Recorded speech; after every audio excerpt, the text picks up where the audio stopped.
Assalamualaikum warahmatullahi wabarakatuh. Halo teman-teman, perkenalkan nama saya Cindy Fatika Sari dengan NIM 23030550110. Saya berasal dari kelas I Program Studi Gizi Fakultas Ilmu Keolahragaan dan Kesehatan Universitas Negeri Makassar.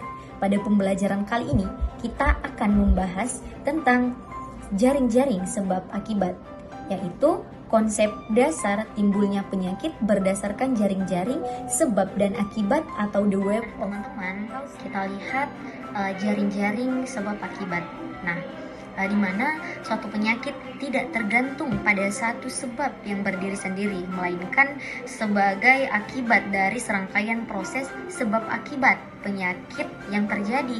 Jadi ini tidak didasarkan hanya pada satu sebab saja, tetapi ada beberapa sebab yang terdiri dari serangkaian proses sebab dan akibat. Nah, begitu juga dengan penyakit ini dapat dicegah dengan memotong rantai pada berbagai titik. Teman-teman, di bawah ini ada jaringan-jaringan web of causation, di mana di sini kita jelaskan masalah timbulnya penyakit. Ya, bisa kita dasarkan yang pertama itu adalah kemiskinan. Nah, di sini kemiskinan. Kenapa kemiskinan itu dapat menimbulkan penyakit kurang gizi? Kita lihat dari beberapa faktor. Yang pertama, kemiskinan itu dapat menimbulkan pendidikan yang rendah. Sehingga dengan pendidikan yang rendah ini dapat menyebabkan minimnya pengetahuan tentang gizi. Jadi masyarakat tidak mengetahui bagaimana seharusnya kita memenuhi asupan zat gizi di dalam tubuh kita, sehingga mereka mengkonsumsi makanan yang tidak memadai. Artinya mereka tahu ini adalah makanan, tetapi mereka tidak mengetahui apakah makanan ini sudah sesuai dengan kebutuhan atau zat gizi bagi tubuh kita, sehingga dapat menimbulkan penyakit kurang gizi. Kemudian yang kedua adalah produksi bahan makanan rendah. Nah, produksi makanan rendah ini berkaitan dengan daya beli rendah. Karena disebabkan tadi kemiskinan. Kemiskinan ini dapat menyebabkan sebagian masyarakat tidak mampu membeli pangan yang telah disediakan, sehingga konsumsi makanan mereka itu tidak memadai. Maka terjadilah penyakit kurang gizi. Kemudian yang terakhir adalah fasilitas kesehatan yang kurang, di mana fasilitas kesehatan yang kurang ini akan menyebabkan kesehatan yang kurang juga pada masyarakat, sehingga daya tahan tubuh dan penyerapan zat gizi itu menjadi terganggu. Nah, ketika daya tahan tubuh kita sudah terganggu, zat gizi pada tubuh kita itu sudah tidak terpenuhi, maka akan menyebabkan penyakit kurang gizi ini. Jadi inilah yang dapat kita maksudkan bahwasanya penyakit itu memiliki sebab dan akibat. Penyakit itu tidak bisa ketika hanya memiliki sebab, begitu pula ketika hanya memiliki akibat. Maka jaring-jaring ini kita pelajari sangat penting untuk mengetahui apa sebab dan akibatnya penyakit itu bisa terjadi. Baik teman-teman, selanjutnya ada kriteria kausasi sebab dan akibat yang perlu kita ketahui.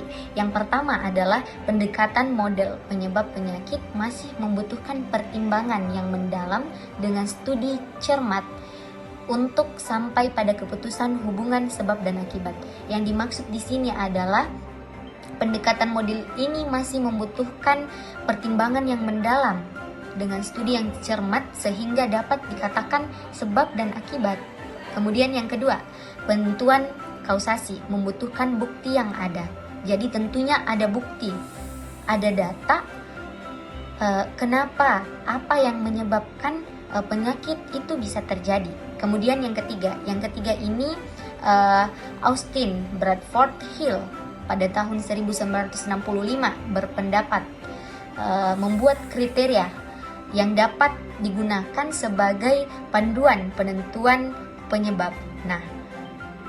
Nah, adapun kriteria kausal atau yang disebut dengan kriteria Hill yang dikemukakan oleh Sir Austin Bradford Hill pada tahun 1965.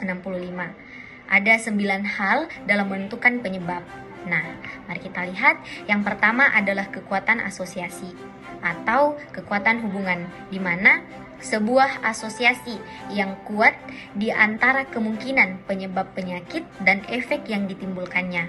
Jadi di sini kemungkinan penyebab penyakit itu dan apa efek yang ditimbulkannya.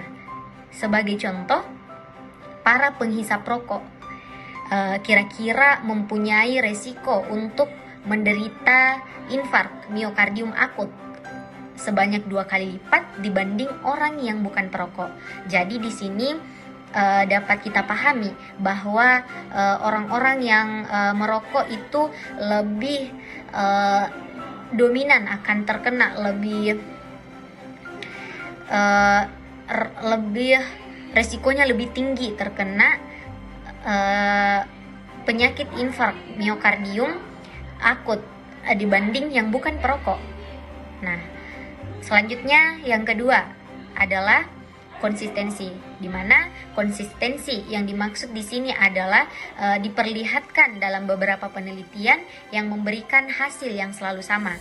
Adanya konsistensi dari hasil penelitian yang dilakukan berkali-kali dengan penelitian yang berbeda, baik itu dari segi tempat yang berbeda, keadaan yang berbeda, populasi yang berbeda, dan waktu yang berbeda, tetapi memberikan hasil yang sama.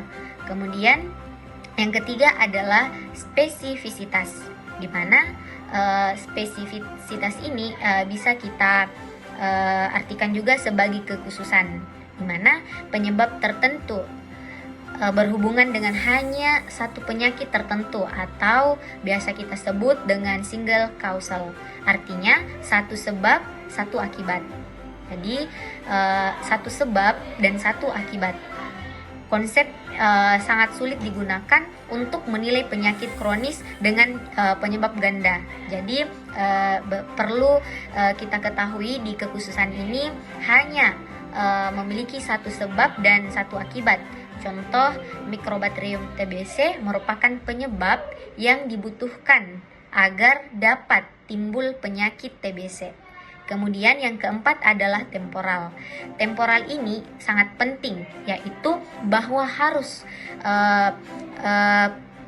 penyebab harus mendahului akibat. Nah, artinya kita harus bisa memastikan bahwa sebab terjadi terlebih dahulu, kemudian muncul efeknya. Jadi sebabnya apa dulu, kemudian apa efek atau akibat yang ditimbulkan. Kemudian yang kelima adalah hubungan dosis respon, di mana sebuah hubungan dosis respon itu terjadi pada saat ada perubahan tingkat tertentu dari kemudian penyebab yang terlihat dari perubahan prevalensi atau insidensi dari efek. Nah, contohnya jika jumlah rokok yang dihisap itu ditingkatkan, maka akan meningkatkan juga risiko terkena paru-paru. Yang keenam adalah plausibilitas, di mana plausibilitas ini adalah bukti biologis, sebuah asosiasi yang dimungkinkan atau kemungkinan bersifat kausal bila konsisten dengan ilmu pengetahuan lainnya yang dapat dijelaskan secara biologis. Jadi kemungkinan yang bersifat kausal, jika konsistensi maka dapat dijelaskan dengan ilmu biologis. Contohnya teori bahwa merokok menyebabkan kerusakan jaringan yang dari waktu ke waktu dapat menyebabkan kanker paru-paru.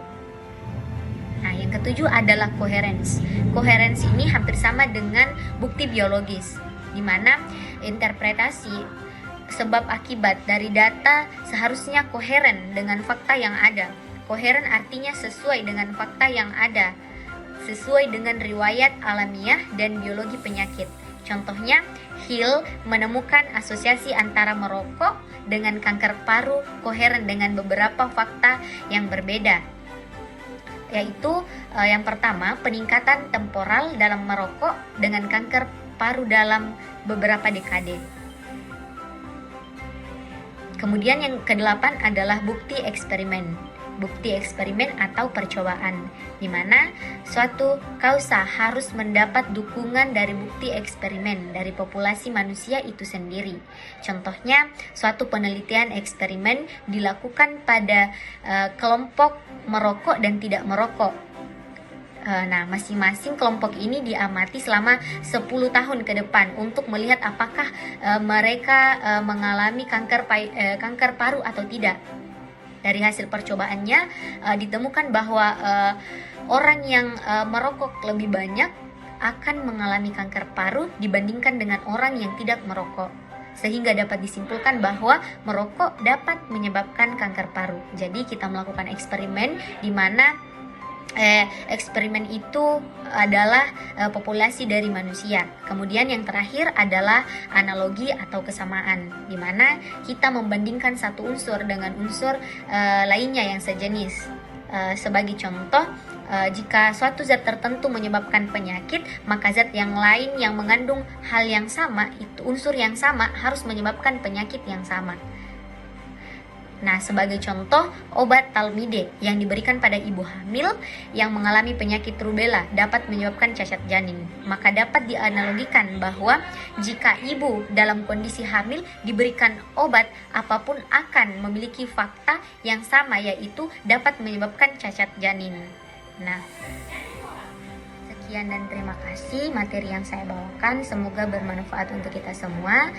Saya Cindy Fatika Sari pamit undur diri, sampai jumpa di materi berikutnya. Sekian dan terima kasih. Assalamualaikum warahmatullahi wabarakatuh.